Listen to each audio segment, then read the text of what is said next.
जय गुरुदेव। नमस्कार। 20 अप्रैल को इस साल का सबसे पहला ग्रहण आ रहा है और जैसे कि हम लोग देखते हैं कि ग्रहण आता है और विभिन्न टीवी चैनल, मीडिया चैनल और यूट्यूब चैनल ग्रहण का अपने अपने तरीके से एनालिसिस करता है। कुछ एस्ट्रोनॉमिकली एनालिसिस करते हैं और कुछ एस्ट्रोलॉजिकली एनालिसिस करते हैं। तो इस बार मैं भी सोचा कि चलो ग्रहण पर पहली बार कोई अपना जो है अपडेट डालूं। तो इस बार का ग्रहण जो है इसमें कुछ खास बातें हैं। पहली बात यह है कि ये ग्रहण जो होने वाला है वो एरिस मतलब मेष राशि पे होने वाला है और इसका जो नक्षत्र है वो है आपका अश्विनी नक्षत्र। और ये ग्रहण का और एक खास बात है कि ये ग्रहण गंडांत में होने वाला है। पहले हम लोग समझते हैं कि गंडांत होता क्या है। गंडांत मतलब गंड मतलब गांठ, जॉइंट, और अंत मतलब उस नॉट का खुलना। और अश्विनी नक्षत्र के बारे में खास बात यह है कि ये नक्षत्र जो है हीलिंग के लिए माना जाता है। ऐसा पुराणों में कहानी है कि जब राहु का सर काट दिया गया था और राहु दर्द से चारों तरफ उथल पुथल मचा रहे थे, तो उनका सर का जो दर्द है उसका कटे हुए गले का हील करने के लिए अश्विनी कुमार ही आए। तो इसका मतलब यह है कि इस ग्रहण का जो इफेक्ट होगा वो अश्विनी कुमारों की वजह से, अश्विनी नक्षत्र की वजह से वो इफेक्ट जल्दी खत्म हो जाएगा। और दूसरी बात यह है कि ये ग्रहण जो है भारत में गोचर नहीं है, फिर भी इतनी बड़ी खगोलीय घटना है तो इसका असर तो कुछ पड़ेगा ही। तो चलिए पहले अपने देश के बारे में देखता हूं। तो हमारा भारत का जो राशि है लग्न का वो वृष और ग्रहण हो रहा है किसमें? मेष में, एरिस में।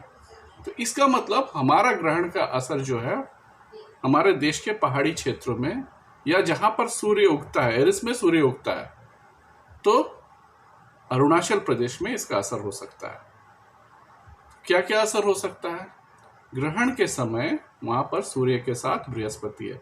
सूर्य को नेचुरल आत्मकारक बोला गया है और बृहस्पति जो है वो है हमारा एडवाइजर, हमारा विजडम बृहस्पति है। तो क्या है कि जब बृहस्पति और सूर्य में ग्रहण होगा तो उसका असर यह हो सकता है कि बृहस्पति का एक और कारक है वो है जीव कारक। बृहस्पति जो है लाइफ फोर्स एनर्जी के कारक माने जाते हैं। तो ग्रहण के समय यह हो सकता है कि पहाड़ी इलाकों में आपका लंग इन्फेक्शन या कोविड का इन्फेक्शन बढ़ जाए। ऑलरेडी आपका हम लोग देख सकते हैं कि राहु, सन और मर्क्यूरी एरिस में ऑलरेडी आ चुका है। तो इस तरह की प्रॉब्लम जो है खासकर एलर्जिक टेंडेंसीज लोगों में ऑलरेडी देखा जा सकता है। और एक क्या हो सकता है कि बृहस्पति, जैसा कि हमने बोला कि विजडम है, तो अरुणाचल से संबंधित कोई भी डिसीजन गवर्नमेंट को बहुत सोच समझ के लेने की ज़रूरत है, क्योंकि वहाँ पर नहीं तो कुछ प्रॉब्लम्स अकर कर सकता है। क्योंकि ग्रहण का इम्पैक्ट जो है वो नॉर्थ ईस्ट में, खासकर जहाँ पर सिर्फ सूर्य उगता हुआ माना जाता है, वहाँ पर रहेगा। तो अरुणाचल से रिलेटेड चीज़ों में गवर्नमेंट को बहुत सोच समझ के डिसीजन लेने की ज़रूरत है। और वर्ल्ड वाइड जापान को राइजिंग सन का कंट्री माना जाता है। तो जापान और उसके आसपास के जो क्षेत्र हैं, ताइवान, उन क्षेत्रों, वो क्षेत्र थोड़ा सेंसिटिव हो जाएगा। तो वहाँ पर जो है पॉलिटिकल डिसीजंस किसी भी देश को लेने के लिए 10 बार सोच के फिर डिसीजन लेना पड़ेगा, नहीं तो वहाँ पर एग्रेशन बढ़ सकता है।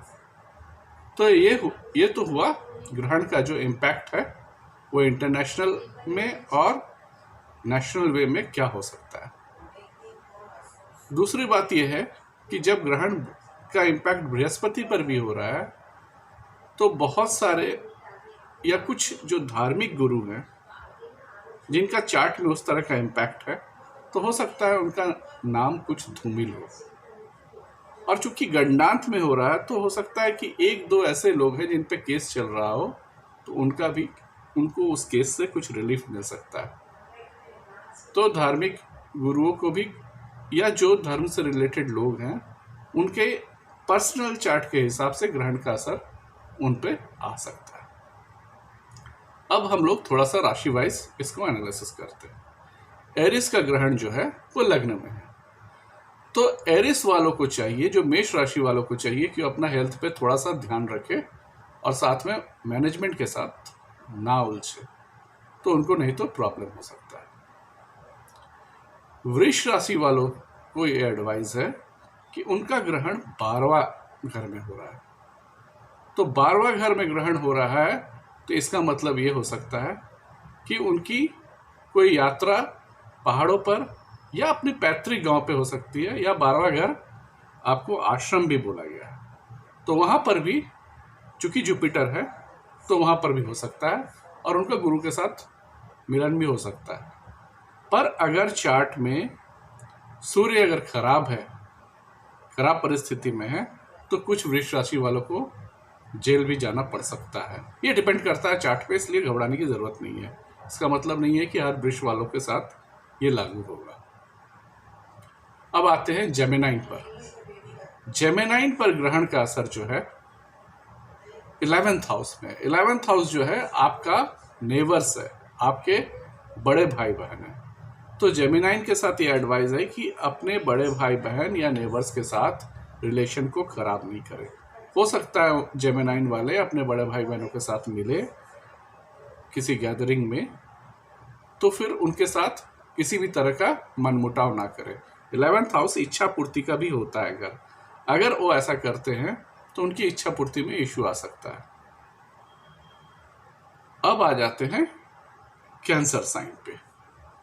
कैंसर साइन वालों के लिए ग्रहण जो है उनके 10वां घर पे है, तो उनको ये सजेशन है कि ऑफिस के जो पेपर्स हैं उन पे काम बहुत सोच समझ कर करें, क्योंकि अभी जो है राहु मर्क्यूरी या सन वहां पर एक साथ है 10वां घर में कैंसर वालों के लिए, तो इसीलिए कोई भी पेपर वर्क या कम्युनिकेशन से रिलेटेड काम में वो बहुत सावधान रहे, वरना उनको इश्यू हो सकता है।